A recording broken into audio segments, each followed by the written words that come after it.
கிறிஸ்துவுக்குள் அன்புக்குரிய சகோதர சகோதரிகளே, இந்த நாளிலும் தேவனுடைய கிருபையினால நாம் அனைவரும் கூடி வந்து இந்த ஒரு ஆராதனையிலே பங்கு கொள்வதற்கு தேவன் கிருபையாய் நம்மளை கூட்டி சேர்த்திருக்கிறார். அந்த வகையில் நம்முடைய பிதாவாகிய தேவனிடத்தில் நம்முடைய ஆண்டவரும் இரட்சகருமா இருக்கிற கிறிஸ்துவின் மூலம் எல்லா துதி சோதரங்களையும் நாம் ஏறெடுத்துக் கொள்வோம். இந்த நாளிலும் தேவன் நம்மளுக்கு கொடுத்திருக்கிற பாடம், சத்தியத்திற்குள்ளான ஒரு பாடம் என்னன்னு பார்க்கும் பொழுது, ஜெஸ்ரோன் அப்படிங்கிற ஒரு தலைப்புல பார்க்க இருக்கிறோம். அதாவது பரிசுத்தவான்களுக்கு ஊழியம், பரிசுத்தவான்களுக்கு ஊழியம் அப்படிங்கிற ஒரு விஷயத்தை வச்சு ஜெஸ்ரோன் அப்படிங்கிற ஒரு தலைப்புல இந்த பாடத்தை இன்னைக்கு பார்க்க இருக்கிறோம். இப்ப பரிசுத்தவான்கள்னா யார் அப்படின்னு ஒரு கேள்வி கேட்டா என்ன சொல்லலாம்? பழைய ஏற்பாட்டில் யாராச்சும் பரிசுத்தவான்கள் இருக்காங்களா? அவங்கெல்லாம் நீதிமான்கள். சரிங்களா? அப்ப வெளிப்படுத்தல் 20ஆம் அதிகாரம் 6வது வசனத்துல முதலாம் உயிர்த்தெழுதலில் பங்குள்ளவர்கள் பாக்கியவானும் பரிசுத்தவானுமா இருக்கிறார்கள் அப்படிங்கிற அந்த பரிசுத்தவான்கள் கிறிஸ்துவோடு கூட ஆளுகை கன மகிமையோடு அராஜ்யபாரம் செய்யக்கூடிய ஒரு வகுப்பாரா இருக்கிறாங்க. அவங்க தான் யாருன்னு பாத்தீங்கன்னா சிறுமந்தையாகிய யாரு 1,44,000 பேர் தான் இந்த பரிசுத்தவான்கள். இந்த பூமியிலிருந்து தேவன் கிறிஸ்துவுக்குள்ளாக முதற் பேரான கிறிஸ்துவுக்குள் அவரையும் அவரோடு சேர்ந்த சகோதர சகோதரிகளாக இருக்கக்கூடிய அந்த 1,44,000 பேருக்குன்னு ஒரு ஊழியம் ஒன்று இருக்கு. சரிங்களா? அவங்களுக்கு நாம செய்யக்கூடிய ஒரு ஊழியம் ஒன்று இருக்கு. அந்த ஒரு ஊழியத்தை தான் பார்க்க போறோம். சரிங்களா? அப்ப இந்த ஜெஸ்ரோன் அப்படிங்கிற ஒரு விஷயத்தை பொறுத்த மட்டும் இஸ்ரேல் ஜனங்களை தேவன் யாக்கோப்புக்கு என்ன பேரிட்டார்? இஸ்ரேல்னு பேரிட்டார். மனுஷனோடும் தேவனோடும் போராடி மேற்கொண்டவர் அப்படிங்கிற ஒரு அர்த்தத்துல அந்த இஸ்ரேலுங்கிற பேரை தேவன் இஸ்ரேலுக்கு பேர் வைத்தார். ஆனாலும் தேவன் அந்த இஸ்ரேல் ஜனங்கள் மத்தியில ஒரு குறிப்பிட்ட ஜனங்களை என்ன பேர் சொல்லி அழைச்சார் அப்படின்னு பாத்தீங்கன்னா ஜெஸ்ரோன் அப்படின்னு சொல்லி பேர் அழைச்சார். சரிங்களா? அப்ப இந்த ஜெஸ்ரோன் அப்படிங்கிற ஒரு ஜனங்கள் அப்படின்னு சொல்ல போகும்போது அவங்க எப்படிப்பட்டவர்களா இருந்திருக்கிறாங்க அப்படின்னா, தேவனுடைய காரியங்களை செயல்படுத்துவதில் ரொம்ப நீதி உள்ளவர்களா இருந்திருக்கிறாங்க. சரிங்களா? ஒரு 5-6 கேரக்டர் அவங்களுக்குள்ள இருந்திருக்கு. சரிங்களா? எப்படிப்பட்ட கேரக்டர் பாத்தீங்கன்னா, தேவனுக்குள்ள உள்ள காரியங்களுக்குள்ளாக நீதி உள்ளவர்களாய் இருந்திருக்கிறாங்க.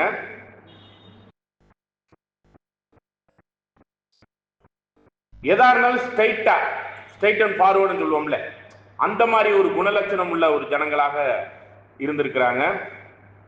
செம்மையாக தேவனுக்கேற்ற செம்மையான ஒரு காரியங்களை செயல்படுத்துறவர்களா இருந்திருக்கிறாங்க. வளைவு இல்லாது இருந்திருக்கிறாங்க. அப்படின்னா வளைஞ்சு கொடுக்கறதெல்லாம் இல்லை. இந்த உலகத்துக்கு தகுந்த மாதிரி அங்கிட்டு அட்ஜஸ்ட் பண்றது அப்படிலாம் இல்லை. தேவன் சொல்லிட்டாருன்னா அப்படியே நிறைவேற்றணும் அப்படிங்கிற ஒரு திட்டவட்டமான ஒரு ஜீவியத்துக்குள்ளாக இருந்திருக்கிறாங்க. தேவனுக்கு முன்பாக உத்தமமாக வாழ்க்கையை நடத்தி இருக்கிறாங்க. அப்ப முழு இஸ்ரேல் மத்தியில தேவன் இந்த ஒரு குறிப்பிட்ட ஜனங்களை எப்படி அழைத்தார் அப்படின்னு பாத்தீங்கன்னா, ஜெஸ்ரோன் அப்படின்னு சொல்லி அழைத்திருக்கிறார். சரிங்களா? இதனுடைய ஆழமான பொருள் என்னன்னா, நேர்மையானவர்கள், நீதியானவர், தேவனுக்கு தேவனால் செம்மைப்படுத்தப்பட்ட ஜனங்கள், உத்தம ஜனங்கள், தேவனுக்கு பிரியமான இஸ்ரேல் மத்தியிலே தேவனுக்கு பிரியமா இருந்த ஒரு குறிப்பிட்ட இஸ்ரேல் ஜனங்கள், தேவனுடைய கண்களில் நேர்மையானவர்கள் அப்படின்னு அவர்களுடைய பார்வையில அவங்க ரொம்ப நேர்மையானவர்களா இருந்திருக்கிற ஒரு விஷயத்தையும் நம்ம பார்க்கிறோம். சரிங்களா? அப்ப இந்த ஜனங்களுக்கு இப்படிப்பட்ட இது ஒரு சாதாரண பேர் இல்லை. இஸ்ரேல் ஜனங்கள் மத்தியிலே ஒரு குறிப்பிட்ட ஜனங்களை தேவன் இவ்வாறாக மரியாதைக்குரிய ஒரு சிறப்பு மிக்க ஒரு பேரை அவங்களுக்கு வச்சு கூப்பிட்டு இருக்கிறார் அப்படிங்கிறத நம்ம பார்க்கிறோம். சரிங்களா? அப்ப இவர்கள் ஜெஸ்ரோன் அப்படின்னு கூட அழைக்கப்பட்டிருக்கிறாங்க. சரிங்களா? அப்ப இந்த ஜெஸ்ரோன் ஜனங்கள் அப்படிங்கிறத பத்தி நம்ம படிக்கும் பொழுது ஒரு சில வசனங்களை படிச்சு புரிஞ்சுக்கலாம். சரிங்களா? உபாகமம் 33ல 5வது வசனத்தை எடுத்துக்கோங்க. உபாகமம் 33ல 5வது வசனம் எடுத்துட்டீங்களா? உபாகமம் 33 5வது வசனம்.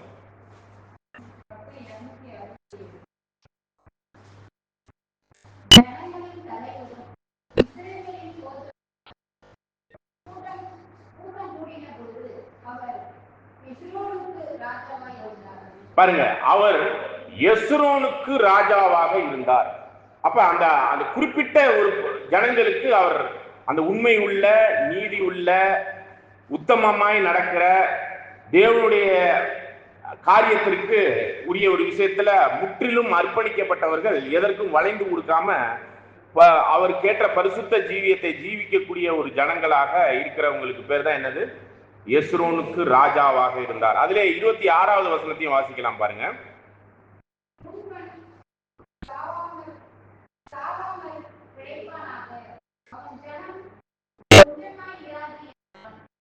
அதாவது உபாகமம் 33:26 படி.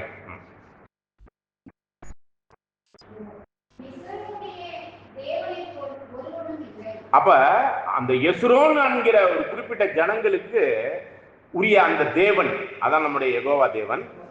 அது மாதிரி தேவன் எங்கேயுமே இல்லை அப்படிங்கிற அளவுக்கு சொல்லக்கூடிய ஒரு குறிப்பிட்ட ஒரு ஜனங்களை குறித்து நம்ம இவ்வாறெல்லாம் பார்க்கணும். ஏசாயாவுல 44வது அதிகாரத்துல 2வது வசனம், நான் தெரிந்து கொண்ட என் ஜெஸ்ரோனே பயப்படாதே அப்படின்னு சொல்லி இஸ்ரேல் ஜனங்கள் மத்தியில ஒரு குறிப்பிட்ட ஜனங்களை நான் உன்னை தெரிந்து கொண்டேன், நீ என்ன பண்ணாத, பயப்படாம தயங்காம எல்லா விஷயத்திலும் எனக்காக வைராக்கியமா செயல்படு அப்படிங்கிறத சொல்றார். அப்படி தெரிந்து கொள்ளப்பட்ட ஜனங்களை அவர் அன்போடும் பரிவோடும் பாதுகாப்போடும் எல்லா வகையிலும் செயல்படுத்தி இருக்கிறார்.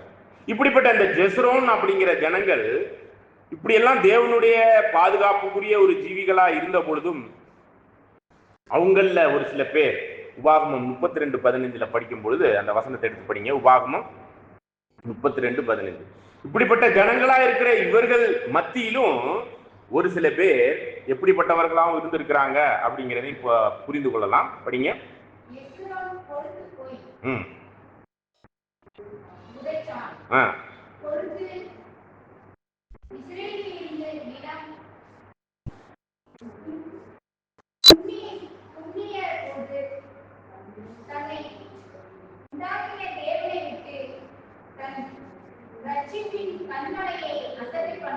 பாருங்க, இப்படிப்பட்ட நேர்மையா, நீதியா, உண்மை உள்ளவர்களா, தேவனுடைய ஜனங்களா, அவருக்காக அர்ப்பணிக்கப்பட்டு எதற்கும் வளைந்து கொடுக்காத ஜனங்கள் மத்தியிலும், அப்படி இஸ்ரேல் மக்கள் மத்தியில பிரிச்சு எடுத்த இந்த ஜனங்கள் மத்தியிலும் ஒரு சில பேர் என்ன பண்ணி இருக்கிறாங்க?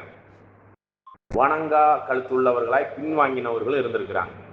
இப்படிப்பட்ட இந்த ஜெஸ்ரோன் அப்படிங்கிறது என்னன்னு பாத்தீங்கன்னா, தேவனுக்கான ஊழியக்காரர்களுக்கும் தேவனுக்கான செயல்பாட்டுக்கும் நேர்மையும் நீதியும் தங்களுடைய ஜீவியத்தை முற்றிலும் அர்ப்பணித்து ஜீவித்த ஒரு ஜனங்கள். இவர்கள் மத்தியிலும் ஒரு சில பேர் இப்படியாக இருந்திருக்கிறத, அதாவது பின்வாங்கக்கூடியவர்களா இருந்திருக்கிறத நம்ம பார்க்கிறோம். இதை ஏசாயா 28ஆம் அதிகாரத்துல 5வது வசனத்துல நம்ம பார்க்கும்போது, அவர் நம்முடைய கர்த்தர் 2ஆம் வருகையில் 1000 வருட அரசாட்சி செய்து கொண்டிருக்கும் பொழுது அவருடைய ஜனங்களில் சிலர் எப்படி இருப்பாங்கன்னு பாத்தீங்கன்னா, இவர்களும் மதுபானத்தால் மதிமயங்கி தீர்க்க தரிசனத்தில் தவறாக தீர்க்க தரிசனம் உரைத்து அவர்கள் பின்வாங்கி இருப்பாங்க அப்படிங்கிற ஒரு விஷயத்தையும் நம்ம பார்க்கிறோம். அப்ப பழைய ஏற்பாட்டில் சொல்லப்பட்ட இந்த ஜெஸ்ரோன் அப்படிங்கிற ஒரு ஜனங்கள் தேவனுக்கு ஏற்ற வைராக்கியம் உள்ள ஒரு ஜனங்களா இருந்திருக்கிறத பார்க்கிறோம். நீதி, நேர்மை, உண்மை உள்ளவர்களா, தேவனுக்கு பிரியமுள்ள ஜனங்களா இருந்திருக்கிறாங்க. அவர்களுக்கு ராஜாவா இருக்கிறதுல பிரியப்பட்டிருக்கிறார், அவர்களுக்கு தேவனா இருக்கிறதுல அவர் பிரியப்பட்டு செய்திருக்கிறார். ஆயினும் அவர்கள் மத்தியிலும் ஒரு சில பேர் எப்படி இருந்திருக்கிறாங்க? பின்வாங்கக்கூடிய. இஸ்ரேல் மத்தியிலே ஒரு குரூப் தான் ஜெஸ்ரோன்ங்கிறது. அந்த ஜெஸ்ரோன் மத்தியிலும் ஒரு சில பேர் தேவனுக்கு ஏற்ற காரியங்கள் இல்லாதவர்களாய் இருந்திருக்கிறத பார்க்கிறோம். இதே போலதான் இந்த 1,44,000 பேர் ஆகக்கூடிய சகோதர சகோதரிகள் இருக்கிறாங்களே, அந்த பரிசுத்தவான்கள், இவர்கள் தேவனுக்கான பிரியமுள்ள காரியங்களை செய்வதற்காக தங்களை அர்ப்பணித்துக் கொண்டவர்கள், தேவனால் நீதிமான்களாக எண்ணப்பட்டவர்கள். எப்படி தேவனால் இவர்கள் நீதிமானா எண்ணப்பட்டிருக்கிறாங்க அப்படின்னு பாத்தீங்கன்னா, விசுவாசத்தினால் நீதிமான் பிழைப்பான். அப்ப நீதிமான் எப்படி பிழைக்கிறான்னா, கிறிஸ்துவினுடைய மரணத்தினால், அவருடைய இரத்தத்தினால் நாம் ரட்சிக்கப்படுவதற்கு எதுவான பாவ மன்னிப்பிலும் மீட்கும் பொருளுக்குள்ளான ஜீவியத்திலும் வருவதற்கு நாம் எல்லாம் என்ன ஆயிருக்கிறோம்? பழைய ஏற்பாட்டு காரியத்துல சொல்லப்பட்ட அந்த ஜனங்கள் மாமிச ரீதியான வாழ்க்கையில நீதிமான்களா இருந்திருக்கிறாங்க. நாம் ஆவிக்குரிய ரீதியில கிறிஸ்துவினுடைய மீட்கும் பொருள் அவருடைய மரணத்தினால் நம்ம என்ன ஆயிருக்கிறோம்? நீதிமான்களாக்கி இருக்கிறோம். அப்ப இந்த ஜெஸ்ரோன் அப்படிங்கிற ஒரு குறிப்பிட்ட ஜனங்கள் இந்த உலக ஜனங்கள்ல இருந்து பிரித்தெடுக்கப்பட்டு தேவனுக்காக அர்ப்பணிக்கப்பட்டு நீதி உள்ளவர்களாக, தேவனுடைய பிள்ளைகளாக, தேவனுக்கு ஏற்ற அந்த உத்தமமான ஜீவியத்தை ஜீவிப்பதற்காக அர்ப்பணித்துக் கொண்ட ஜனங்கள் மத்தியிலும் ஒரு சில பேர் பின்வாங்குறவர்களா இருப்பாங்க அப்படிங்கிறத பார்க்கலாம். ஆனாலும் அந்த பின்வாங்காமல் முன்னேற்றமான தேவனுக்குரிய காரியத்தை செய்கிறவர்கள் குறித்து தான் இன்னைக்கு நம்ம என்ன பார்க்க போறோம்னா பாடம். தேவனுடைய சுபாவத்தை பிரதிபலிக்கக்கூடியவர்களாய் அழைக்கப்பட்டிருக்கிறாங்க. அப்ப தேவன் போலவே இந்த பூமியில வாழக்கூடிய ஒரு வாய்ப்புக்குள்ளாக இந்த ஜனங்களை தேவன் என்ன பண்ணியிருக்கிறார்? அழைச்சிருக்கிறார். அவர்களை தேவன் தன்னுடனே கூட உடன்படிக்கை செய்து, என்ன சொல்ல போனா சங்கீதத்துல நம்ம பார்க்கிறோம், என்னுடைய பரிசுத்தவான்களை, என்னோடு உடன்படிக்கை செய்த என்னுடைய பரிசுத்தவான்களை என்னிடத்திலே கூட்டுங்கள் அப்படின்னு சொல்லி, அப்படிப்பட்ட ஒரு ஜனங்களாக நாம் அழைக்கப்பட்டு தேர்ந்தெடுக்கப்பட்டு ஞானஸ்தான உடன்படிக்கைக்குள்ளாக, ஞானத்துக்குள்ளாக, சத்தியத்துக்குள்ளாக கற்றுக்கொண்டு வந்திருக்கிறோம் அப்படிங்கிறதையும் பார்க்கிறோம். தேவனுடைய கண்களுக்கு முன்பாக நாம எப்படிதான் அவர் பார்க்கிறாருன்னா நேர்மை உள்ளவர்களாக பார்க்கிறார். இன்னும் சொல்ல போனா கிருபையினால் செம்மைப்படுத்தப்பட்டிருக்கிறோம். இது எப்படி கிருபையினால் செம்மைப்படுத்தப்பட்டிருக்கிறோம் அப்படின்னு பாத்தீங்கன்னா, நாம் இந்த சத்தியத்துக்குள்ள வந்த பிறகு ஒரு சில குறைகள் பாவங்கள் இருக்கும் இல்லையா, அதை மன்னிப்பதற்கு 1 யோவான் 1 5 முதல் 7 வசனத்துல படிக்கிறோம், அவருடைய ரத்தம் சகல பாவங்களையும் நீக்கி நம்மள, அப்ப அந்த சுத்திகரிப்புக்குரிய செம்மை உடையவர்களாய் அவருடைய கிருபையினால் 1 யோவான் 2 1-2 வசனத்திலோட கிருபாதார பலியா நமக்கு மட்டும்தானா, மற்றவர்களுக்கு எல்லாம் பலி செலுத்தப்பட்டிருக்கிறார், ஆனா நமக்கு மட்டும்தான் இந்த 1,44,000 பேர் ஆவதற்கான ஒரு வாய்ப்புல இந்த உடன்படிக்கையின் ஜீவியத்துல வந்த பிறகு ஞானஸ்தானத்துக்கு அப்புறம் செய்யற பாவத்துக்கு கூட கிருபை கிடைத்து, இரக்கம் கிடைத்து, அவர் நம்மளை செம்மை உள்ளவர்களாய் நமக்காக பரிந்து பேசுகிறவராக கூட இருக்கிறார் அப்படின்னு பாக்குறோம். சரிங்களா? இவ்வாறாக நம்ம ஒரு சில விஷயத்தை கம்பேர் பண்ணி பார்த்தோம். பழைய ஏற்பாட்டுல இஸ்ரேல் மத்தியில அந்த ஜெஸ்ரோன் ஒரு குறிப்பிட்ட ஜனங்கள் தேவனுக்கு உத்தமமாய் நீதியா உண்மை உள்ளவர்களா இருக்கிறாங்க. அதே மாதிரி புதிய ஏற்பாட்டு காலத்துல அப்படிப்பட்ட உத்தமத்திற்கு தங்களை அர்ப்பணிக்கக்கூடிய புது சிருஷ்டிகள் அப்படிங்கிற அந்த ஒரு ஜீவியத்திற்குள்ளாக தங்களை ஒப்பு கொடுக்கிறவர்களாகவும் இருக்கிறாங்க. ரோமர் 5:1 பார்க்கிறோம், நீதிமானாக நாம் அறிவிக்கப்பட்டிருக்கிறோம் தேவனால, நீங்க என்னுடைய நீதிமான்கள் அப்படின்னு அறிவிக்கப்பட்டிருக்கிறோம். 1 பேதுரு 2 வசனத்துல தேர்ந்தெடுக்கப்பட்ட சந்ததி, ராஜரீக ஆசாரிய கூட்டம், பரிசுத்தமான தேசம் என்றெல்லாம் அவரால் அழைக்கப்பட்டிருக்கிறோம். அப்ப அவருடைய புண்ணியங்களை அறிவிப்பதற்கு, இருளில் உள்ளவர்களுக்கு சத்தியத்தை சொல்வதற்கான இப்படிப்பட்ட தகுதியுடையவர்களா கூட தேவன் நம்மளை என்ன பண்ணியிருக்கிறாரு? அழைச்சிருக்கிறார். சரிங்களா? இந்த அழைப்புக்கு ஏதுவான ஒரு பாத்திரவான்களா வாழணுங்கிறது தான் இந்த ஜெஸ்ரோன் அப்படிங்கிற ஒரு ஜீவியம். அதுல நம்ம இந்த நாள்ல பார்க்க போற பாடம் எப்படின்னு பாத்தீங்கன்னா, பரிசுத்தவான்களுக்கான ஊழியத்தை செய்யக்கூடியவர்களாக நாம் செயல்பட்டு இதை செயல்படுத்தணும், அப்படிப்பட்ட ஜெஸ்ரோன்களாக நம்ம இருக்கணும் அப்படிங்கிறதா இந்த பாடத்தினுடைய மிக முக்கியமான ஒரு விஷயம்.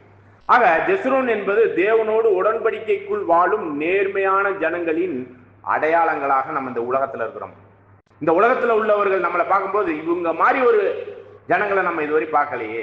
இன்னும் சொல்ல போனா அப்போஸ்தலர் 11:26 பார்க்கும்போது அந்த பட்டணத்தை சார்ந்தவர்களை பார்த்துட்டு உலக ஜனங்கள் என்ன சொன்னாங்களா? கிறிஸ்தவர்கள்னா அபிஷேகம் செய்யப்பட்டவர்கள். யாரை பார்த்து அபிஷேகம் செய்யப்பட்டவர்னா, இவர்கள் கிறிஸ்துவினுடைய சீசர்கள், கிறிஸ்துவின் அடைச்சுவடுகளை பின்பற்றி வருகிற ஒரு நல்ல ஜனங்கள், நல்ல கூட்ட ஜனங்கள் அப்படின்னு சொல்லிட்டு அந்த சீசர்களை பார்த்து தேவனால் அபிஷேகம் செய்யப்பட்டவர்கள்னு உலகத்தாராக கூட நம்ம அந்த காலத்துல பார்க்கப்பட்ட ஒரு விஷயத்தை நம்ம பார்க்கிறோம். சரிங்களா? இவராக ஒரு ஒரு அந்த ஜெஸ்ரோனுக்குரிய ஒரு ஜீவியத்திற்குரியவர்களாய் வாழ்வதற்கு தேவனால் நீதிமானாக்கப்பட்டவர்களாக இருக்கிறோம் அப்படிங்கிறதுக்கு அநேக வசனங்கள் இருக்கு. ஒரு சில வசனங்களை நான் சொல்ற, படிக்கலாம் வேணாம், நோட் பண்ணிக்கங்க சரிங்களா.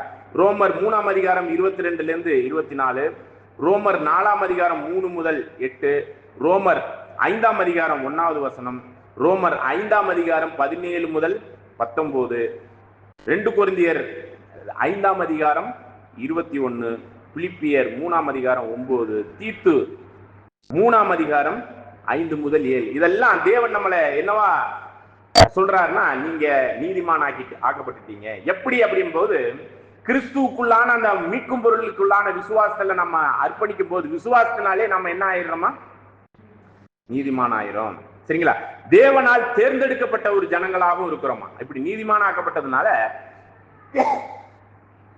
அவரால பரலோகத்துக்கு வாங்கன்னு கூப்பிட்டு தேர்ந்தெடுக்கப்பட்ட ஒரு ஜனங்களா கூட இருக்கிறோம். யோவான் 15:16, எபேசியர் 1ஆம் அதிகாரம் 4 முதல் 5, கொலேசியர் 3ஆம் அதிகாரம் 12வது வசனம், 2 தெசலோனிக்கேயர் 2ஆம் அதிகாரம் 13, 2 தீமோத்தி 1ஆம் அதிகாரம் 9, 1 பேதுரு 1ஆம் அதிகாரம் 1 முதல் 2, 1 பேதுரு 2ஆம் அதிகாரம் 9 முதல் 10.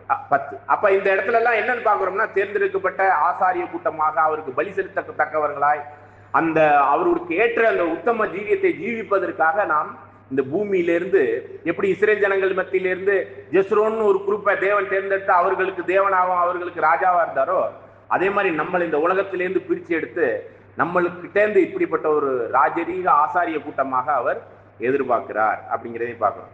அப்படி எதிர்பார்த்திருக்கிற விஷயத்துலதான் தேவனுக்கு பிரியம் உள்ளவர்களா நம்ம இருக்கிறோம். அப்ப தேர்ந்தெடுத்த பிறகு நம்ம எதற்காக தேர்ந்தெடுக்கப்பட்டிருக்கோம்? அவருக்காக நீதியாகவும் நேர்மையாகவும் அவருக்கு உரிய ஊழியங்களை செய்வதற்காக. அதை தான் சொல்லும்போது பிரியமானவர்கள் ரோமர் 1:7, எபேசியர் 1ஆம் அதிகாரம் 6வது வசனம், கொலேசியர் 3ஆம் அதிகாரம் 12வது வசனம், 1 யோவான் 3ஆம் அதிகாரம் 1வது வசனம், யூதா 1வது அதிகாரம் 1வது வசனம். இவ்வாறாக இந்த இடத்துல நம்ம எப்படி பார்க்கிறோம்னா, அவர் தேர்ந்தெடுத்தது எதற்காகன்னு பார்த்தீங்கன்னா, அவருக்கு பிரியமா அவருக்கு சித்தத்தை நிறைவேற்ற வேண்டியவர்களாக நம்ம என்ன இருக்கிறோம், தேர்ந்தெடுக்கப்பட்டதுனால பிரியமுள்ளவர்களா இருக்கிறோம். இன்னும் சொல்ல போனா மத்தேயு 7ஆம் அதிகாரம் 21, என்னை நோக்கி பிதா கர்த்தாவே கர்த்தாவேன்னு சொல்றவனா பரலோக ராஜ்யம் போறதில்லை, என் பிதாவின் சித்தத்தின்படி செய்கிறவனே பரலோக ராஜ்யம் போனா, அவருக்கு பிரியமுள்ள காரியத்தை செய்கிறவனே அப்படிப்பட்ட தன்மைக்குரியவனாக நாம இவ்வாறாக தேர்ந்தெடுக்கப்பட்ட பிறகு அவருக்குரிய ஜீவியத்துல ஜீவிக்கணும். தேவனுடைய உடன்படிக்கையின் ஜனங்களாக கூட இருக்கிறோம். இப்படியாக நம்ம உடன்படிக்கை பண்றோம்னா, நான் இதெல்லாம் நீதியா வாழ்வேன்னு சொல்லி ஒப்பு கொடுத்துதான் தேவனோடு ஒரு ஒப்பந்தம் போட்டுட்டு பொருத்தனைகளை நிறைவேற்றுவதற்கு ஞானஸ்தானத்துக்குள்ளாக வந்திருக்கிறோம். லூக்கா 22:20, 1 கொரிந்தியர் 11:25, 2 கொரிந்தியர் 3:6, எபிரேயர் 8ஆம் அதிகாரம் 6 முதல் 13, எபிரேயர் 9ஆம் அதிகாரம் 15, எபிரேயர் 10ஆம் அதிகாரம் 16 முதல் 17, எபிரேயர் 12ஆம் அதிகாரம் 24. அப்ப இந்த தேவனோடு தேவனுடைய உடன்படிக்கையின் ஜனங்களாக ஞானஸ்தானத்துக்குள்ளாக என்ன இருக்கிறோம், அவருடைய சித்தத்தை அவருக்கு ஏற்படுத்தின பொருத்தனைகளை நிறைவேற்றுகிறவர்களாக நம்ம வந்திருக்கிறோம். இந்த பூமியில அவருக்குள்ள உள்ள ஜனங்களாக இருக்கிறோம். இப்படிப்பட்டவர்கள் அப்படி வந்து நம்ம அந்த பொருத்தனையை நிறைவேற்றுகிறவர் ஜனங்களா இருந்தோம்னா, அப்படியெல்லாம் நம்ம நிறைவேற்றி அவருக்காக அவருடைய நாமத்துக்காக அவருடைய சத்தியத்துக்காக பாடுபட்டு துன்பப்படுறோம்னா, பரிசுத்தமான ஜனங்களாக அவருடைய ஜனங்களாக எண்ணப்படுறோம். ஒரு சில கடிதங்களை அப்போஸ்தலர்கள் எழுதும் பொழுது எப்படி எழுதுறாங்கன்னா, ரோமர் சபையில 1ஆம் அதிகாரம் 7வது வசனம், 1 கொரிந்தியர் 1ஆம் அதிகாரம் 2வது வசனம், எபேசியர் 1ஆம் அதிகாரம் 1வது வசனம், பிலிப்பியர் 1வது அதிகாரம் 1வது வசனம், கொலேசியர் 1ஆம் அதிகாரம் 2வது வசனம், 1 பேதுரு 2ஆம் அதிகாரம் 9வது வசனம். இந்த மாதிரி வசனங்கள்லாம் பார்க்கும்போது என்ன சொல்றாருன்னா, பரிசுத்தம் உள்ள ஜனங்கள், பரிசுத்தவான்கள் அப்படின்னு கடிதத்துல அப்போஸ்தலர்கள் சொல்லும் பொழுதே அவர்களை பரிசுத்தவான்கள் சொல்லி சொல்றார் சரிங்களா. அப்ப தேவனுடைய பொருத்தனையின் ஜீவியத்துல அந்த கடமைகளை எல்லாம் அகாபை அன்போடு மேலாக நம்ம நிறைவேற்றும் போது தேவன் என்ன சொல்றாரு, பரிசுத்தமான ஜனங்கள்னு சொல்றாராம் சரிங்களா. இப்படி பரிசுத்தமான ஜீவியத்துக்குள்ள ஒப்பு கொடுத்த அந்த விசுவாசத்துக்குரிய ஜீவியத்துல வந்துட்டோம்னாலே நம்ம அவருடைய பிள்ளைகள் தான். ஆனா பிள்ளைகள்னா, பிள்ளைகள் அப்பா சொல்றதை என்ன பண்ணும், கேட்காத பிள்ளைகள், தேவனுடைய பிள்ளைகளோ இல்லை என்னுடைய பிள்ளைகள்னு நான் என் பிள்ளைய சொல்லுவேனா? என் பிள்ளையை நான் என் பிள்ளைன்னு எப்ப சொல்லுவேன், என் பிள்ளைய கீழ்ப்படியும் பொழுது.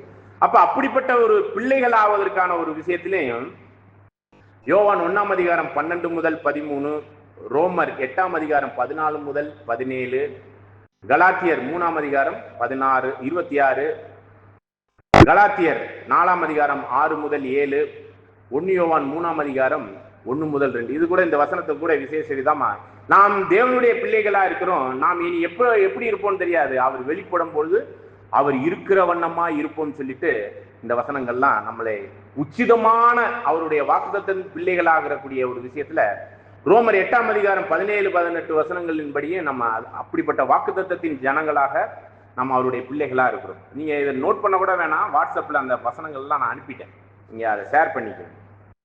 இப்படிப்பட்டவர்கள் ராஜரீகத்திற்குரிய ஊழியம் செய்யக்கூடிய ஆசாரிய கூட்டமாகவும் இருக்கிறோம் அப்படிங்கிறதையும் வசனம் சொல்லுது. அப்பனா அவருக்கு ஏற்ற ஊழியங்களை இந்த பூமியில் பலிகளை செலுத்தவும் பலிகளுக்குரிய மற்ற காரியங்களுக்குள்ளான தேவ ஊழியத்தை செய்வதற்குமான ராஜாக்கள் போன்றும் ஆசாரிய ஊழியத்திற்குரியவர்களாகவும் செயல்படுத்துவதற்காக தேவன் ஊழியக்காரர்களாக நம்மளை வரையறுத்திருக்கிறார். 1 பேதுரு 2ஆம் அதிகாரம் 5, 1 பேதுரு 2ஆம் அதிகாரம் 9, வெளிப்படுத்தின விசேஷம் 1ஆம் அதிகாரம் 5 முதல் 6, வெளிப்படுத்தின விசேஷம் 5ஆம் அதிகாரம் 9 முதல் 10, வெளிப்படுத்தின விசேஷம் 20ஆம் அதிகாரம் 6வது வசனம். இவ்வாறாக தேவனுடைய சொந்த ஜனங்களாகவும் ஆயிட்டோம். அவருக்குரிய உரிமை சொத்துக்குரிய ஜனங்களா ஆயிட்டோம் அப்படிங்கிறத சொல்ல வர்றாரு. உரிமை சொத்துனா எதெல்லாம் தேவனுக்குரியதா இருக்கோ அதெல்லாம் நம்மளுக்கு உரியதா இருக்குது அப்படிங்கிற அளவுக்கு. தீத்து 2ஆம் அதிகாரம் 14, 1 பேதுரு 2ஆம் அதிகாரம் 9, 10, எபேசியர் 2ஆம் அதிகாரம் 19, எபிரேயர் 13ஆம் அதிகாரம் 12வது வசனம், ரோமர் 8ஆம் அதிகாரம் 17, 18 வசனங்கள். சரிங்களா? இவ்வாறாக இன்னொரு விஷயத்திற்குள்ளான ஒரு விஷயத்துல பார்க்கும்போது குற்றமற்றவர்களாய் நடக்க அழைக்கப்பட்டிருக்கிறோம். அப்ப அவருக்கு கீழ்ப்படியணும். அந்த கீழ்ப்படிதல்ல ஒரு சில பேர் தங்களை நியாயப்படுத்திக்குவாங்க. உதாரணத்துக்கு எக்ஸாம்பிளுக்கு தான் சொல்றேன். ஒரு 1000 ரூபாய் திருடுறோம்னு வச்சுக்கோங்க. அதுல தேவனுக்கு எவ்வளவு கொடுத்துறது? 100 ரூபாய். நம்ம என்ன நினைச்சுக்கிறோம்? 900 ரூபாய் நான் எடுத்துக்கிட்டேன், நான் தேவனுக்கு கொடுத்துட்டேன் அப்படின்னு நம்ம என்ன பண்ணிக்கிறது? நீதிமானாக்கிக்கிறது. அப்படி இல்லை. அதனாலதான் குற்றமற்ற நடக்க அழைக்க வச்சிருக்காராம். எந்த ஒரு செய்கைகளுக்குரிய ஜீவியத்துல ஜீவிச்சாலும் அது நம்ம எப்படி ஆகுதுன்னா தேவனுடைய நாமம் பழுது உறாமல் மகிமை விடத்தக்க வகையில. அதனாலதான் நம்ம அந்த ஜெசுரோன்னு ஒரு குரூப்ல தேவனுக்கு புறம்பாய் கீழ்ப்படியாத ஒரு குரூப் இருந்திருக்கிறாங்கிற அந்த குரூப்பா நம்ம இருந்துடக்கூடாது அப்படிங்கிறத பார்க்கிறோம். மத்தேயு 5:49, எபேசியர் 1ஆம் அதிகாரம் 4, பிலிப்பியர் 2ஆம் அதிகாரம் 15, கொலேசியர் 1ஆம் அதிகாரம் 22, 1 தெசலோனிக்கர் 5ஆம் அதிகாரம் 23, யூதா 24. இப்படிப்பட்ட ஒரு ஜீவியத்துக்குள்ள ஜீவித்து கொண்டிருக்கிறவர்களை தான் ஒருவன் கிறிஸ்துவுக்குள்ள இருந்தா அவன் என்னவா இருக்கிறான்?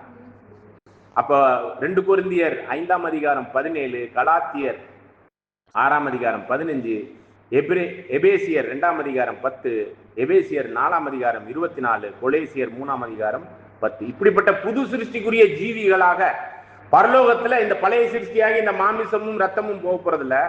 ஆவிக்குரிய சரீரத்துல பரலோகத்துக்குரிய ஒரு ஜீவிகளாக ஜீவிக்கக்கூடிய அந்த முழு வாய்ப்பையும் தேவன் கிறிஸ்துவுக்குள்ளான புது சிருஷ்டிக்குரிய தத்துவங்களுக்குள்ளாக நம்மளை சிந்தைக்குள்ளாக நம்மளை அற்புதமா வழி நடத்தி கொண்டு போய் சேர்க்கிறாருங்கிறதையும் பார்க்கிறோம். இப்படிப்பட்ட தகுதியுடையவர்கள் வெளிப்படுத்தல் 7ஆம் அதிகாரத்துல பார்ப்போம். 12 கோத்திரத்திலிருந்து 12,000 பேர் அப்படிங்கும்போது இஸ்ரேலின் உண்மையான ஆவிக்குரிய வாரிசுகள். மாமிச வாரிசு யாக்கோப்புக்கு பிறந்தாங்க. ஆனா ஆவிக்குரிய இஸ்ரேலர்களா யார் தேர்ந்தெடுக்கப்பட்டிருக்கிறா? இந்த 1,44,000 பேர். சரிங்களா? ரோமர் 2ஆம் அதிகாரம் 28 29, ரோமர் 4ஆம் அதிகாரம் 14 முதல் 16, ரோமர் 9ஆம் அதிகாரம் 6 முதல் 8, கலாத்தியர் 3ஆம் அதிகாரம் 7வது வசனம், கலாத்தியர் 3ஆம் அதிகாரம் 26 29, கலாத்தியர் 6ஆம் அதிகாரம் 16, எபேசியர் 2ஆம் அதிகாரம் 11 முதல் 22. இப்படிப்பட்ட அந்த புது சிருஷ்டிக்குரிய ஜீவிகளாய் அந்த உண்மையான ஆவிக்குரிய இஸ்ரேலர்களாய் ஜீவிக்கிற பட்சத்துல தான் நாம் தேவனுடைய உண்மையாய் நம்மில் வாசம் செய்கிற தேவனுடைய ஆலயமா இருக்கிறோம். இவ்வாறாக வசனங்கள் பார்க்கும்போது 1 கொரிந்தியர் 3ஆம் அதிகாரம் 17 16, 1 கொரிந்தியர் 6ஆம் அதிகாரம் 19, 2 கொரிந்தியர் 6ஆம் அதிகாரம் 16, எபேசியர் 2ஆம் அதிகாரம் 20 முதல் 22, 1 பேதுரு 2ஆம் அதிகாரம் 5. இவ்வாறாக இந்த ஒரு தகுதிக்குரிய ஜீவியத்துல இந்த காலகட்டத்துல பெந்தகோஸ்தே நாள் முதலாய் நாம யாருன்னு பாக்குறோம்? பழைய ஏற்பாட்டுல ஒரு குரூப்பை பார்த்தோம், இஸ்ரேல்ல இருந்து பிரிச்சு எடுக்கப்பட்டவர்கள். இப்ப புதிய ஏற்பாட்டுல என்ன பேர் சொன்னாங்க? அதுக்கு ஜெஸ்ரோன் அப்படிங்கிற ஒரு குரூப்பா நம்ம இருக்கிறோம். அப்ப இந்த ஜெஸ்ரோன்ங்கிற ஒரு குரூப் என்னன்னா பரிசுத்தவான்களுக்கு ஊழியம் செய்கிறவர்கள் அப்படிங்கிற ஒரு விஷயத்தை நம்ம ஏற்கனவே பார்த்தோம். இப்ப பரிசுத்தவான்கள் யாரு? 1,44,000 பேருக்கு நம்ம ஊழியம் செய்கிறவர்களா இருக்கணும். நம்ம தேவனுக்கு தானே ஊழியம் செய்யணும். பரிசுத்தவான்களுக்கு ஊழியம் செய்யலாமா? பாருங்க, நீதிமான் ஆக்கப்பட்டிருக்கிறோம், தேர்ந்தெடுக்கப்பட்டிருக்கிறோம், தேவனுடைய பிரியமானவர்களா இருந்திருக்கிறோம், உடன்படிக்கையின் ஜனங்களா இருந்திருக்கிறோம், பரிசுத்த ஜனங்களா இருக்கிறோம், தேவனுடைய பிள்ளைகளா இருக்கிறோம், ராஜரீக ஆசாரிய கூட்டமா இருக்கிறோம், தேவனுடைய சொந்த ஜனங்களா இருக்கிறோம், குற்றம் இல்லாத நடத்தைக்காக அழைக்கப்பட்டிருக்கிறோம், புது சிருஷ்டியா இருக்கிறோம், ஆவிக்குரிய இஸ்ரேலா இருக்கிறோம், தேவனுடைய ஆலயமா இருக்கிறோம். அப்படிங்கிற ஒரு விஷயம் எல்லாம் இந்த ஜெஸ்ரோன் என்கிற ஊழியத்தை செய்கிறவர்களாய் யாருக்கு இந்த ஊழியத்தை செய்யணும்னா பரிசுத்தவான்களுக்கு செய்யணும். அப்ப பரிசுத்தவான்கள் யாருன்னு பார்த்துட்டோம். நம்ம பரிசுத்தவான்கள் யாரு? 1,44,000 பேர். இப்ப இது என்ன நீங்க சொல்ல வர்றீங்க? இது ஒரு விஷயம் வித்தியாசமா நீங்க ஏதோ ஒன்று சொல்ல வர்றீங்களே அப்படிங்கிற மாதிரி ஒரு கருத்து நம்மளுக்கு தோன்றுவது இயற்கை தான். சரிங்களா? ஏற்கனவே படிச்சிட்டோம் இல்லையா? உபாகமம் 33:2-3 இல்லைங்களா? இவ்வாறாக இந்த ஜெஸ்ரோன் அப்படிங்கிறவர்களுக்கு பிரித்தெடுக்கப்பட்டு பரிசுத்த ஜீவியத்திற்காக தங்களை அர்ப்பணித்து அதன்படி வாழுகிறவர்கள் என்னவா மாறிடலாம்னா பரிசுத்தவான்களா மாறிடலாம். அப்ப அந்த பரிசுத்தவான்களா மாற போறோம். அந்த 1,44,000 பேர் ஆக போறோம்னா இந்த ஜெஸ்ரோனுடைய பரிசுத்தவான்களுடைய ஊழியத்தை நம்ம செய்யணும். இப்பதான் நம்ம பாடத்துக்குள்ளே வரோம். அப்படின்னா நம்ம என்ன ஊழியத்தை செய்யணும்? புரியுதுங்களா? இப்ப நம்ம என்ன ஊழியத்தை செய்யணும்? சரி, இந்த பரிசுத்தவான்களுக்காக வேற யாராச்சும் ஊழியம் செஞ்சிருக்கிறாங்க? இந்த 1,44,000 பேருக்காக வேற யாராச்சும் ஊழியம் செஞ்சிருக்கிறாங்களா? உங்களுக்கு தெரியுமா? யாரு? நம்முடைய ஆண்டவர் என்ன சொல்லுவோம்னா மார்க் 10:45 நான் ஊழியம் கொள்ளும்படி வராமல் ஊழியம் செய்வதற்கும் நான் ஜீவனை கொடுப்பதற்கும் வந்தேன், மீட்கும் பொருளாக. உலகத்துக்கே மீட்கும் பொருள். விசேஷ விதமா இந்த காலகட்டத்தில் நம்மளை நீதிமானாக்குவதற்காக, நம்மளை பரிசுத்தவான் ஆக்குவதற்காக, நம்மளுடைய பாவங்களை எல்லாம் மன்னிப்பதற்காக அவர் ரத்தம் சிந்தி மரித்த ஒரு ஊழியம் இருக்கு இல்லையா? அது யாருக்காக தான் மெயினா ஃபர்ஸ்ட் செஞ்சாரு? இந்த முதற் பேரான சபைக்கு தான். அந்த ஊழியத்துக்கு பேர் என்னன்னு பாத்தீங்கன்னா, ஆண்டவர் செஞ்ச ஊழியத்துக்கு பேரு அடிமையின் ஊழியம். ஐஸ்வர்யவானா இருந்தும் அடிமையின் ரூபம் எடுத்து சிலுவை மரணமாகிய அவமான மரணத்தை ஏற்றுக்கொண்டதுனால அந்த ஊழியத்துக்கு பேர் என்னன்னு பாத்தீங்கன்னா அடிமையின் ஊழியம். சரிங்களா? இது என்னது அப்படின்னு பார்க்கும்போது சீசர்களை கூட அவர்கள் யார் பெரியவன் சொல்லும்போது இடுப்புல துண்டை கட்டிக்கிட்டு காலை கல்வி என்ன பண்ணார்? என்னை ஆண்டவர்னு சொல்றீங்க, நானே உங்க பாதத்தை கழுவுனா நீங்க எப்படி ஒருத்தருக்கு ஒருத்தர் அன்பு கூர்ந்து பாதங்களை கழுவி திருந்தி வாழணும்னு சொல்லி கொடுக்கிறார் செயல். அப்ப ஒரு விஷயத்த, ஒரு கெட்ட மனுஷனை ஒரு நல்ல மனுஷனை ஆக்குவதற்கு ஆண்டவர் செஞ்ச வேலை என்ன வேலை பண்ணாரு? அடிமையின் வேலை, பாதம் கழுவுற வேலையை பண்ணார். சிருஷ்டி அவரை காரி துப்புது, அப்படியே தாங்கிக்கிறார். துப்புனாங்களா இல்லையா? அவர் படைச்ச ஜனங்கள் அவரே என்ன பண்ணுது? காரிக்கிட்டு துப்புது, அவர் என்ன பண்றாரு? தாங்கிக்கிறார். இதெல்லாம் செய்ய முடியுமானா செஞ்சுதான் ஆகணுங்கிற ஒரு விஷயம்தான் இந்த பரிசுத்தவான்களுக்காக நம்முடைய ஆண்டவர் செஞ்ச ஊழியம். இதே மாதிரி ஆபேல் முதல் யோவான் ஸ்நானகன் வரையும் இருக்கிற பழைய ஏற்பாட்டின் நீதிமான்கள் இருக்கிறாங்கல்ல, அவங்க ஒரு ஊழியம் செஞ்சிருக்கிறாங்க. இந்த பழைய ஏற்பாட்டெல்லாம் எழுதி வச்சாங்கல்ல, வாக்குத்தத்த வசனங்கள், தீர்க்க தரிசனங்கள், நிழலும் பொருளும், அநேக சட்டத்திட்டங்கள், இதெல்லாம் யாருக்கு எழுதி வச்சாங்க? 1 பேதுரு 1ஆம் அதிகாரம் 10 முதல் 12 வசனத்துல படிக்கிறோம். அவர்களுக்காக எழுதி வைக்கலையா? வாக்குத்தத்தத்தை அடையவில்லை, ஆனால் நாம தான் அந்த வாக்குத்தத்தத்தின் தீர்க்க தரிசனத்தின் நிறைவேறலுக்கான அந்த ஜனங்கள். அவங்க நம்மளுக்காக இந்த ஊழியத்தை யார் செஞ்சிருக்கிறா? நீதிமான்கள் செஞ்சிருக்கிறாங்க. ஏன்? எபிரேயர் 1ஆம் அதிகாரம் கடைசி வசனத்துல கூட தேவதூதர்கள் கூட ஊழியத்தின் ஆவிகளாக, நமக்கு ரட்சிக்கப்படுகிறவர்களுக்கு ஊழியத்தின் ஆவிகளாக நம்மளுக்கு பாதுகாப்பு எல்லா வகையான சேவையும் அவங்களும் யாருக்கு தான் செஞ்சிருக்கிறாங்க இந்த ஊழியத்தை? நமக்கு. இதே சபையில இந்த 1,44,000 பேர் ஆக போறவங்க மத்தியில யாரு இருக்கிறா? திரள் கூட்டம் இருக்கிறாங்கல்ல. இந்த திரள் கூட்டம் கூட ஒரு ஊழியம் செய்யறாங்க. அவங்க யாரை ரெடி பண்றதுக்கு இந்த சபையில இருந்து ஊழியம் செய்யறாங்கன்னா 1,44,000 பேரை ரெடி பண்றதுக்கான ஊழியம் தான் அவங்களும் செய்யறாங்க. இவ்வாறாக செம்மறியாட்டு கூட்டம்னு ஒரு ஊழியம் இருக்கு. அது உலக ஜனங்கள்லாம் செத்து எந்திரிச்சு வந்தோடனே உயிர் தெளிந்து போன சபைக்கு அவர்கள் பூமியிலிருந்து அந்த ஊழியத்தை செய்வாங்கன்னு ஒரு விஷயம் இருக்கு. உயிர் தெளிந்து போன சபை, இந்த 1,44,000 பேர் உயிர் தெளிந்து போயிடுவாங்க இல்லையா? அதுக்கப்புறம் இந்த உலக ஜனங்கள்லாம் எந்திரிச்சு வந்து அந்த ஊழியத்தை யாருக்குன்னா இந்த பரிசுத்தவான்களுக்கு, கிறிஸ்துவுக்கும் செய்வாங்க அப்படின்னு வசனங்கள் மத்தேயு 25:31 முதல் உள்ள ஓமையில, செம்மறியாடு வெள்ளையாடு ஓமை இருக்கு இல்லையா, அதுல அவங்க வந்து செய்வாங்கன்னு இருக்கு. இது மாதிரி பலதரப்பட்ட ஊழியங்கள் இருக்கு. அத்தனை ஊழியமும் யாருக்கு செஞ்சிருக்கிறாங்க? யாருக்கு? 1,44,000 பேருக்கு செஞ்சிருக்கிறாங்க. ஆண்டவர் முதற்கொண்டு நம்மளை ரெடி பண்றதுக்காக அவர் உயிரே கொடுக்கிற ஊழியத்தை செஞ்சிருக்கிறார். தாழ்மையின் ரூபம் எடுத்து, தாழ்மையின் ஊழியம் கூட ஒண்ணு இருக்கு. சரிங்களா? இது வந்து லூக்கா 14ஆம் அதிகாரம் 7 முதல் 14 வசனத்துல படிக்க முடியும். சரிங்களா? ஓகே, இதெல்லாம் நம்ம மைண்ட்ல வச்சுக்குவோம். இப்ப நம்ம பர்டிகுலரா எந்த ஊழியத்தை பார்க்க போறோம்? இந்த எஸ்ரோன் அப்படிங்கிற தேவனால் தேர்ந்தெடுக்கப்பட்டு ஞானஸ்தான உடன்படிக்கைக்குள்ள வந்து, விசுவாசத்துக்குள்ள வந்து, நான் நீதியா வாழ்வேன்னு சொல்லி அர்ப்பணித்து பரிசுத்தமாய் புது சிருஷ்டிக்குரிய ஜீவியத்துல தங்களை அர்ப்பணிக்கிற ஆவிக்குரிய இஸ்ரேலராய் வாழக்கூடிய இந்த எஸ்ரோன் அப்படிங்கிற ஒரு ஜனங்கள் உலகத்திலேருந்து பிரித்தெடுக்கப்பட்டிருக்காங்க. அவர்கள் இந்த பரிசுத்தவான்களுக்கு என்ன பண்ணணுமா? ஊழியம் செய்யணும். சரிங்களா? சங்கீதம் 30:4 பார்க்கிறோம், கர்த்தருடைய பரிசுத்தவான்களே அவரை கீர்த்தனம் பண்ணி அவருடைய பரிசுத்தத்தின் நினைவு கூறுதலை கொண்டாடுங்கள். அப்ப அவங்க கொண்டாடுறதுக்கு, அதை நினைவு கூறுகிற அந்த ஒரு 1,44,000 பேர் அவங்க அப்படிப்பட்ட ஒரு மகத்துவத்தை செய்வதற்கு நம்ம அவங்களுக்கு சப்போர்ட்டா என்ன பண்ணணுமா? இந்த பரிசுத்தவான்களுக்கு நம்ம ஒரு ஊழியம் செய்யணும். சரிங்களா? சங்கீதம் 34:9 கர்த்தருடைய பரிசுத்தவான்களே அவருக்கு பயந்திருங்கள், அவருக்கு பயந்திருக்கிறவர்களுக்கு குறையே இல்லை.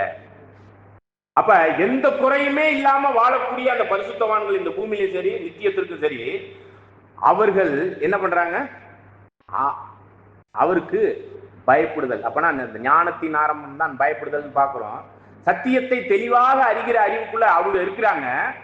அவர்கள் எப்படிப்பட்டவர்களா இருக்கிறாங்க? எந்த குறையுமே இல்லாம இருக்கிறாங்களாம். அவங்களுக்காக நம்ம ஒரு சில ஊழியங்கள் நம்ம செய்ய வேண்டியிருக்கு அப்படிங்கிறத பார்க்கணும்.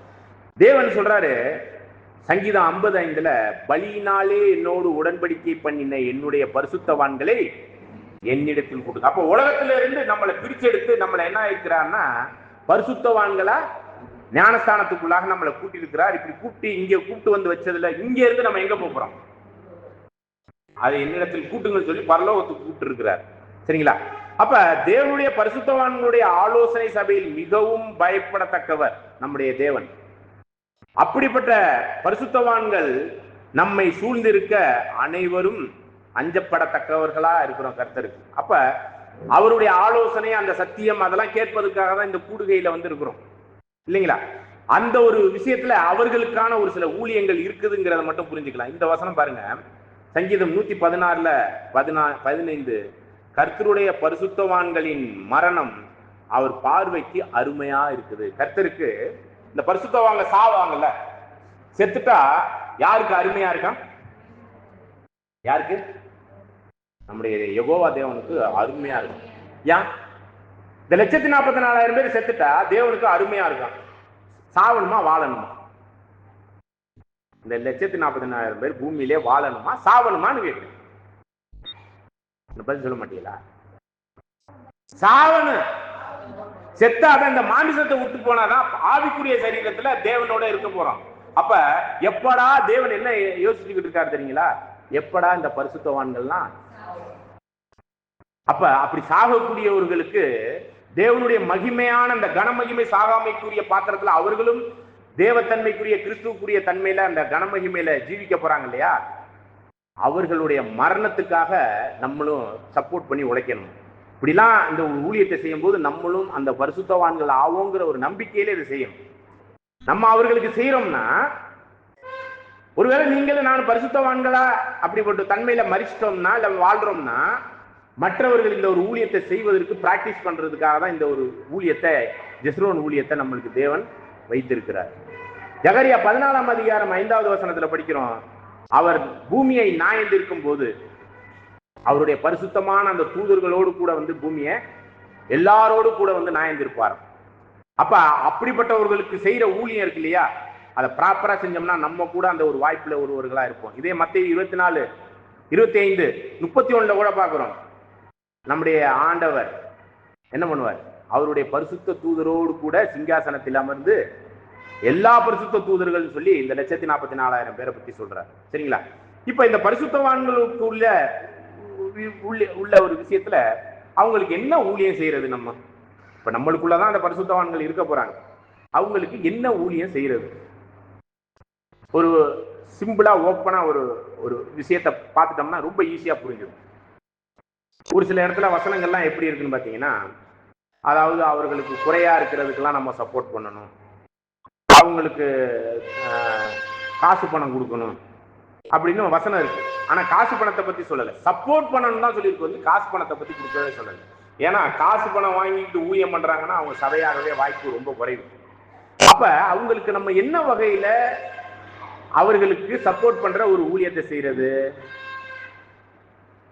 அவங்களுக்கு எதுவும் சமைச்சு போடணுமா, இல்ல அவங்க வீட்டுல போய் கூட்டணுமா, இல்ல அது மாதிரி எதுவும் ஊழியம் இருக்கான்னு கேட்கிறேன். பரிசுத்தவான்களுக்கு போய் அவங்க வீட்லயோ இல்ல அவங்களுடைய டவுன்ல போய் காய்கறி வாங்கி கொடுக்கறது, இப்படி எல்லாம் எதுவும் ஊழியம் செய்யணுமான்னு கேட்கிறேன். ஒருவேளை இப்படி எல்லாம் செய்யறோம்னு வச்சுக்கோங்களேன், அவங்க நிச்சயமாவே சபையாக மாட்டாங்க. அந்த மாதிரி வேலையே செய்யக்கூடாது. ஆண்டவர் என்ன பண்ணார்? ஊழியம் கொள்ளும்படி வராமல், அப்ப ஊழியத்தை பெற்றுக்கொள்கிற அந்த சேவையான ஒரு விஷயத்தை இங்க சொல்லவே இல்லை. அப்ப அவங்களுக்கு என்ன ஊழியம் செய்யறது அப்படிங்கும்போது அவர்கள் இன்னும் சொல்ல போனா 1 கொரிந்தியர் 6ஆம் அதிகாரம் 1-2 வசனத்துல உலகத்தையும் தேவதூதர்களையுமே நியாயம் தீர்க்க போறாங்க. அவங்களுக்கு நம்ம ஒரு ஊழியம் செய்ய போறோம் அப்படிங்கும்போது ஒரு வசனம் படிக்கலாம். அப்போஸ்தலர் 7ஆம் அதிகாரம் 1-2.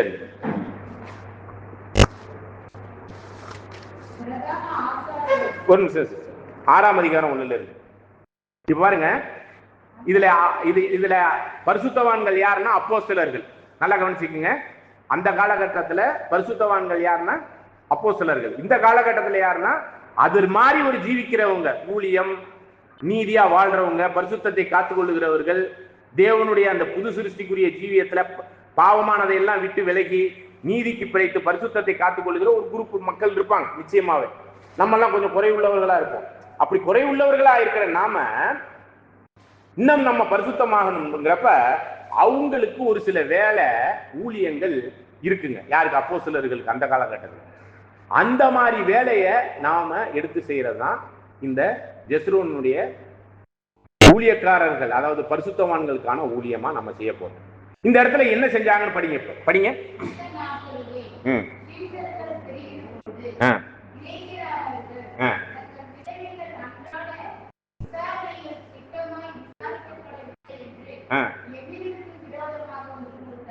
பாருங்க, அதாவது எபிரேயர்கள் கிரேக்கர்கள் மத்தியில விதவைகள் இருந்தாங்கல்ல, அதுல சபைக்கு வரும்போதெல்லாம் அவங்க என்ன பண்ணியிருக்கிறாங்க? சாப்பாடு போட்டிருக்கிறாங்க. சாப்பாடு போடும்போது எபிரேய விதவைகளுக்கு என்ன பண்ணியிருப்பாங்க? சரியா நல்லா செஞ்சுட்டாங்க. கிரேக்க விதவைகளுக்கு, ஏழை வாளிகளுக்கு என்ன பண்ணல? முடுமுறுகளை ஒழுங்கா செய்யல. உதாரணத்துக்கு நம்ம மொய்த்த இதுக்கெல்லாம் போவோம், விஐபி முக்கியமான ஆளுகளுக்கு பத்தி 4 பீஸ் எக்ஸ்ட்ரா போடுவாங்க. சாதாரண ஆளுகளுக்கெல்லாம் அங்கிட்டு ஓரமா உட்காந்து அங்கிட்டு சாப்பிடு அப்படிம்பாங்க. சும்மா ஒரு கருத்துக்கு சொல்றேன். அந்த மாதிரி ஏதோ ஒரு விஷயம் சபையில நடந்திருக்கு. புரியுதுங்களா?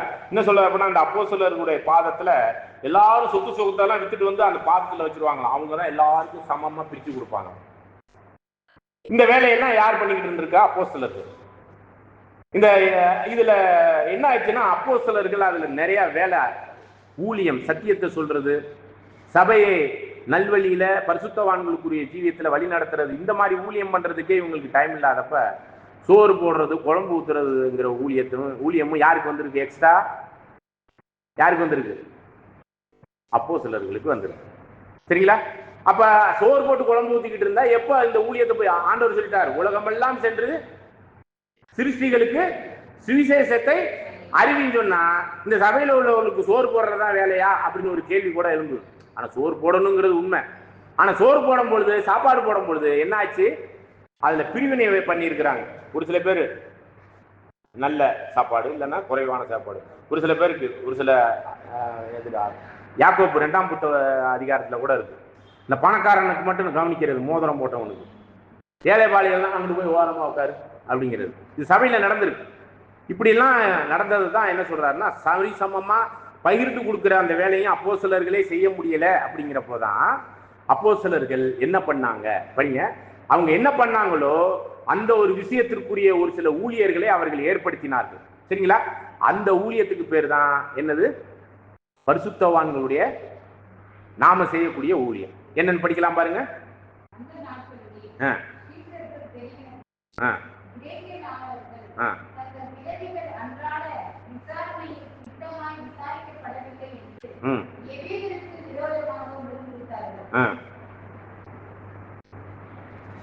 படி படி. அப்பொழுது கூட்டத்தை வரவழைத்து தங்கள் தேவ வசனத்தை போதியாமல் பந்தி விசாரணை செய்து தகுதி இல்லை. ஆதலால் சகோதரரே, பரிசுத்த ஆவியும் ஞானமும் நிறைந்து நற்சாட்சி பெற்றிருக்கிற 7 பேரை உங்களுக்கு தெரிந்து கொள்ளுங்கள். பாருங்க, சபையின் மத்தியில் அப்போஸ்தலர்கள் 12 பேர் என்ன சொல்றாங்கன்னா, இங்க பாருங்க, நாங்க ஊழியம் பண்றதுக்கு, நாங்க இந்த ஊழியம் பண்ணோம்னா அந்த சுவிசேஷ ஊழியம், போதக ஊழியம், தீர்க்க தரிசன ஊழியம், மேய்ப்பர் ஊழியத்தெல்லாம் நாங்க பண்ண முடியாது. இப்ப இந்த சாப்பாடு விஷயத்துல நாங்கள் வந்து இன்வால்வ் ஆகிறது முடியல, எங்களுக்கு கஷ்டமா இருக்கு. அதனால நீங்க என்ன பண்ணுங்கன்னா, உங்க சபையில இருக்கிற உங்கள் மத்தியில ஒரு 7 பேரை நீங்க என்ன பண்ணுங்க, நீங்களே தேர்ந்தெடுத்துங்க. அவங்க தேர்ந்தெடுத்தாங்களா, அப்போஸ்தலர்கள் தேர்ந்தெடுத்தாங்களா, இல்ல சபையார்கள் தேர்ந்தெடுத்தாங்களா? நல்லா படிங்க.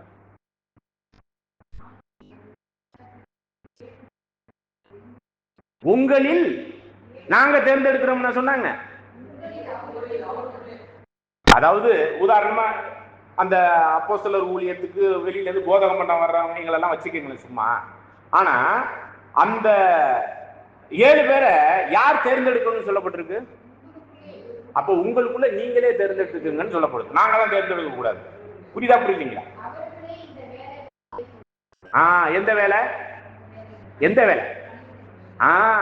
இந்த சபைக்கான ஒழுங்கு கரமம் என்னென்ன தேவை இருக்கோ, இது மாதிரி யாருக்காச்சும் உதவி பண்றது, இதெல்லாம் வரவு செலவு கணக்குல இருந்து நிர்வாக கணக்குல இருந்து எல்லா விஷயத்தும் எங்கேயும் யாரும் இந்த யூதாஸ் மாதிரி பண ஆசை உள்ளவர்களை, பொருளாசையே எல்லா தீமைக்கு காரணமா இருக்கு. அப்படிப்பட்ட ஊழியத்தை பெறுறவங்களாம் ரொம்ப கஷ்டம். காசை பக்கத்துல வச்சுக்கிட்டு திருடாம இருக்கணும். உண்மைதானே? அப்ப அப்படிப்பட்ட ஒரு ஊழியம் ரொம்ப கஷ்டமான ஊழியம். மாமிசத்துல எங்கேயாச்சும் ஏமாந்து போயிருவோம் நம்ம. அப்படிப்பட்டவர்களை உங்களுக்குள்ளே தேர்ந்தெடுத்து படிங்க படிங்க.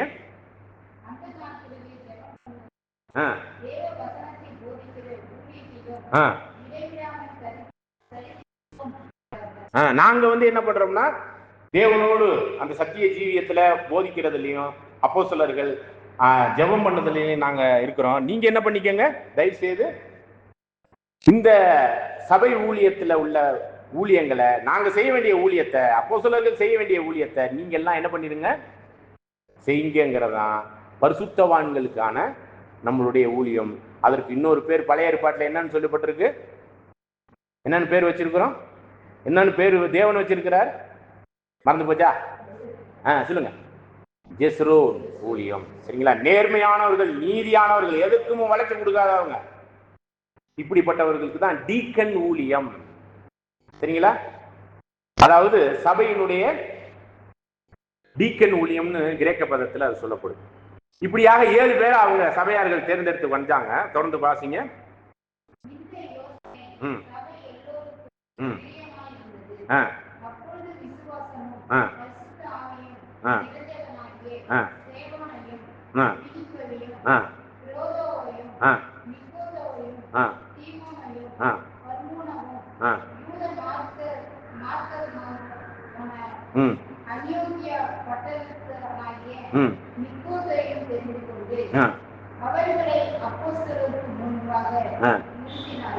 அவங்க சபையார்கள் தேர்ந்தெடுத்துட்டு வந்து என்ன பண்ணியிருக்கிறாங்க, உங்கள் மத்தியில் அந்த ஊழியக்காரர்களை, பரிசுத்தவான்களுடைய ஊழியம் செய்கிற ஊழியக்காரர்கள் கொண்டாந்து சபையார்கள் நிறுத்தினாங்க. இப்ப அப்போஸ்தலர்கள் என்ன பண்ணாங்க படிங்க. ம் ம் ம் ம்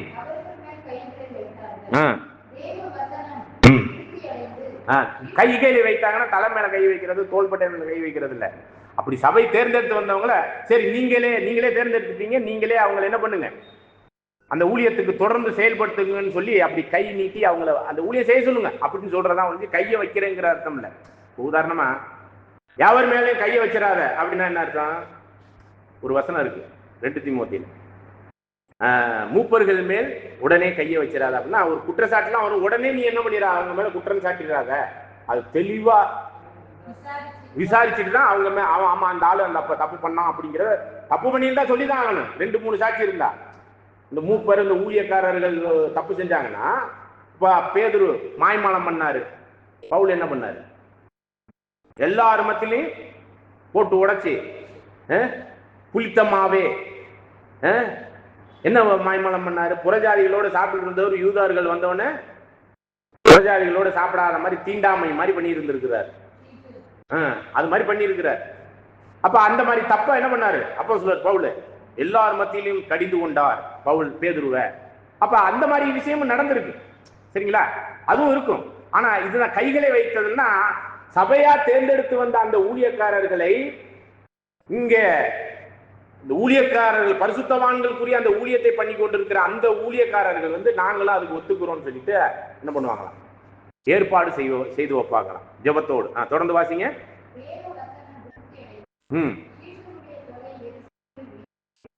எதனால இப்படி பண்ணதுனால என்ன அதிகமானுச்சு? இல்ல அந்த வசனத்தை திருப்பப்படி. தேவ வசனம் விருத்தி அடைஞ்சிச்சான். எப்ப எதனால விருத்தி அடைஞ்சிச்சு? அப்போஸ்தலர்கள் வேலை என்ன, ஊழியம் மட்டும்தான். இந்த வசனத்தை விருத்தி அடைந்து மற்றவர்களுக்கு எல்லாம் கொண்டு போய் சேர்க்கணும். சுவிசேஷத்தையும் சபையிலையும் நீதியாகவும் பரிசுத்தாவும் கொண்டு போய் சேர்க்கிறது தான் அந்த முக்கியமான ஊழியம். அந்த ஊழியம் நடைபெறுவதற்கு தடையா இருந்தது என்னது?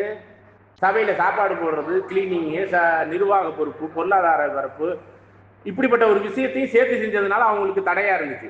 அதுக்குன்னு சபையில உள்ளவர்கள் தேர்ந்தெடுத்த பிறகு தேவவசனம் விருத்தி அடைஞ்சு நிறைய பேர் சத்தியத்தை கேட்டு விசுவாசித்து ஞானஸ்தான உடன்படிக்கை எடுத்துக்கொண்டு இந்த என்ன ஊழியத்துக்குள்ள வந்துட்டாங்க. அவங்கெல்லாம் சீசர்கள் எல்லாம், அநேக சீசர்கள் வந்துட்டாங்க. எதுக்குள்ள வந்துட்டாங்க? அவங்கெல்லாம் எந்த ஊழியத்துக்குள்ள வந்துட்டாங்க?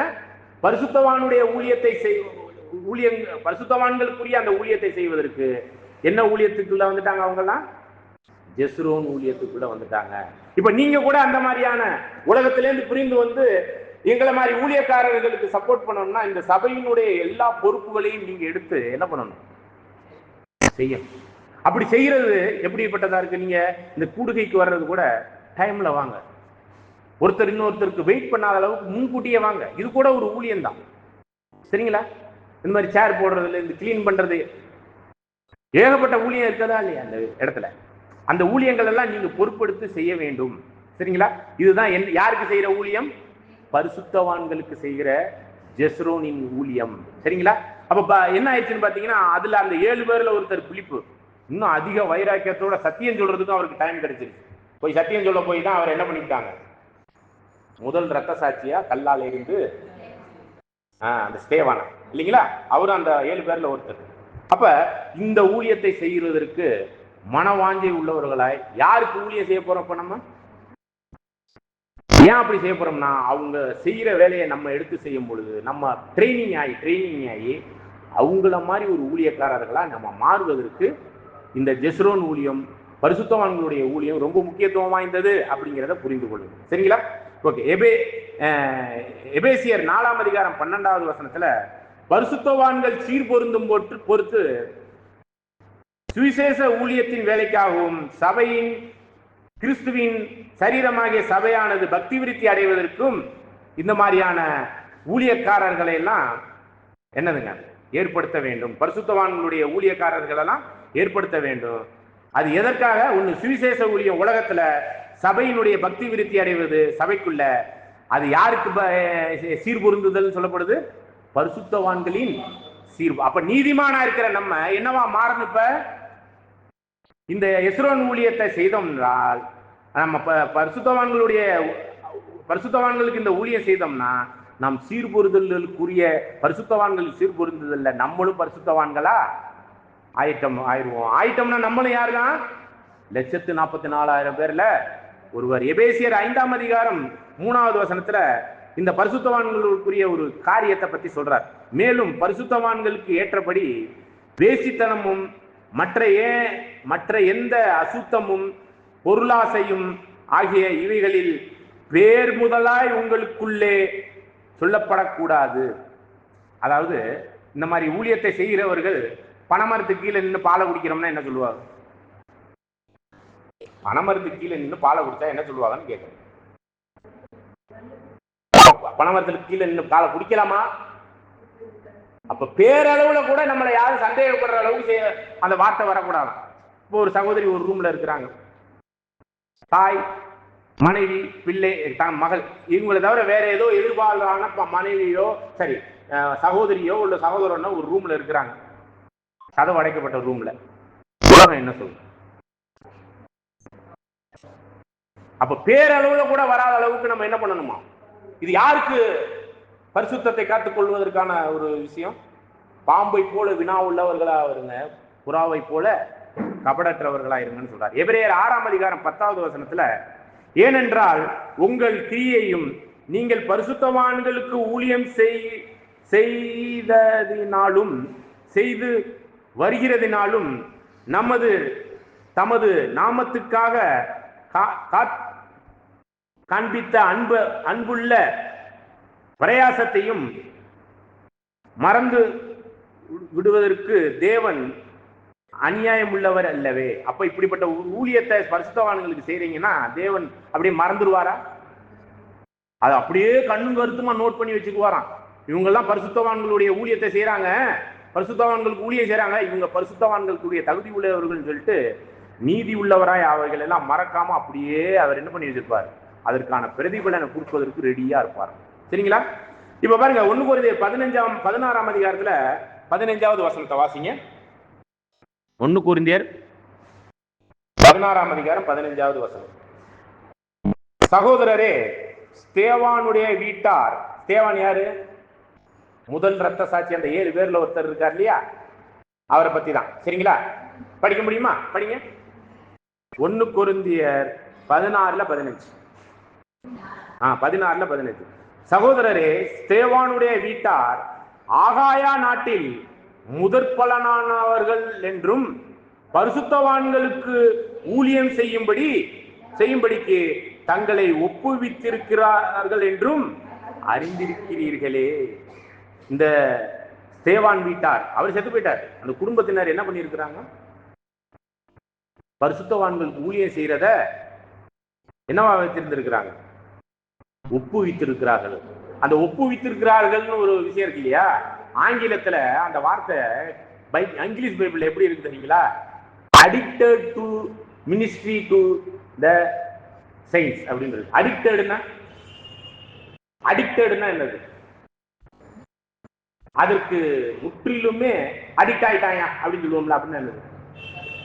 முற்றிலும் அதை தான் செய்யறது, வேற எதுவுமே இல்லை. இந்த ஸ்தேவான் வீட்டார் முற்றிலும் இதுதான் வேலை பொழப்பு இல்லாம செஞ்சிருந்திருக்கிறாங்க. அவங்க வாழ்க்கையே இப்படிதான் நடந்திருக்கு. ஏன்?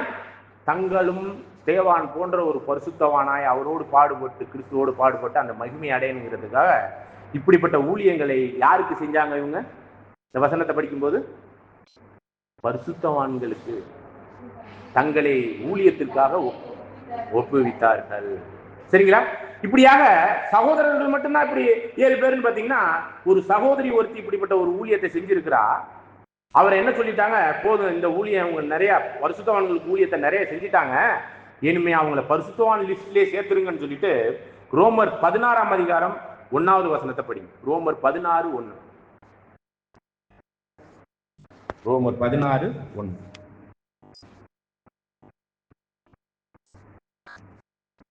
ரோமர் 16 நானே வாசிக்கவா?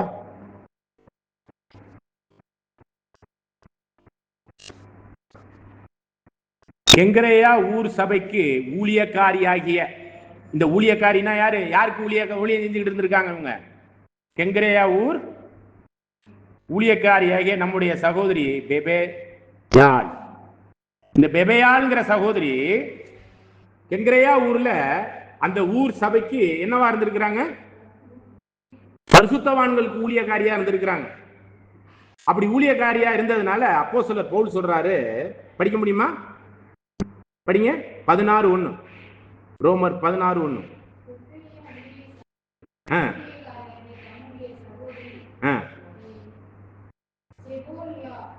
பெபோயாலை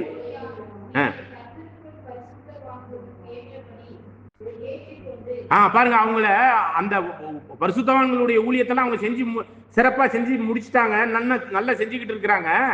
அவங்களை எந்த லிஸ்ட்ல கொண்டாந்துருங்கன்னு சொல்றாரு? எந்த லிஸ்ட்ல கொண்டாந்துற சொல்றாரு? பரிசுத்தவான்கள் அந்த லிஸ்ட்ல இவங்களை கொண்டாந்துருங்கன்னு சொல்றாங்க. அப்ப பரிசுத்தவான்களுக்கு ஊழியம் செஞ்சு வந்த இந்த பெபேயால எந்த லிஸ்ட்ல சேர்த்துட்டாங்க? இந்த 1,44,000 பேருக்குரிய ஒரு வாய்ப்புல இந்த சகோதரி அந்த மாதிரி ஊழியம் செஞ்சிருக்கிறாங்க, அவங்க பரிசுத்தவான் லிஸ்ட்ல கொண்டாந்துருங்கன்னு சொல்லியிருக்காங்க. இந்த ஸ்தேவான் வீட்டார் என்ன பண்ணிக்கிட்டு இருந்தாங்க? பரிசுத்தவான்களுக்கு ஊழியம் செஞ்சாங்க. உங்களால முடிஞ்ச எந்த ஒரு ஊழியமா இருந்தாலும் பரிசுத்தவான்களுக்கு, இந்த சாப்பாடு சமைச்சு போடுறது, கோச்சிக்காதீங்க, புரியுதுங்களா? இதெல்லாம் தேவையே இல்லை.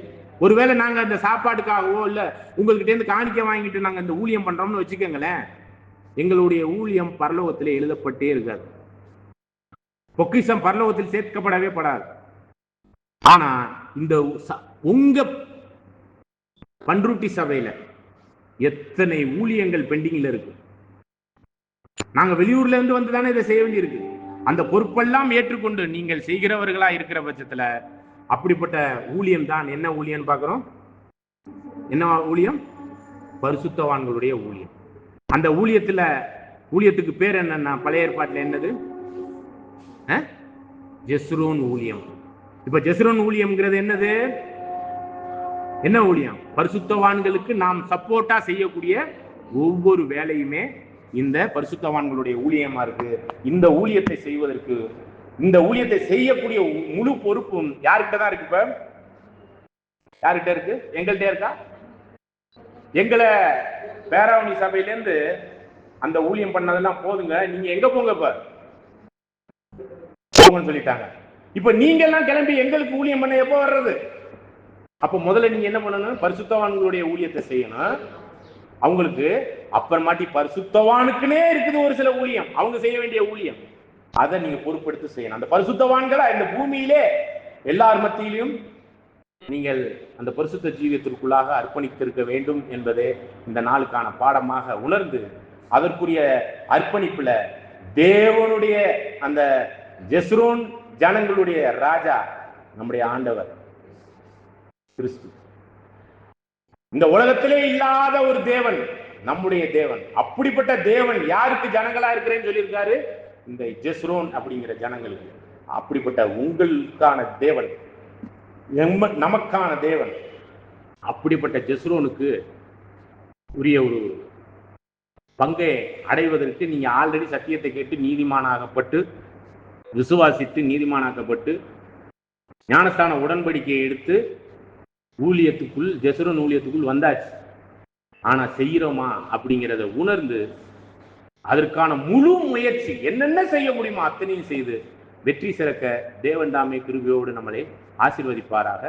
ஆமென்.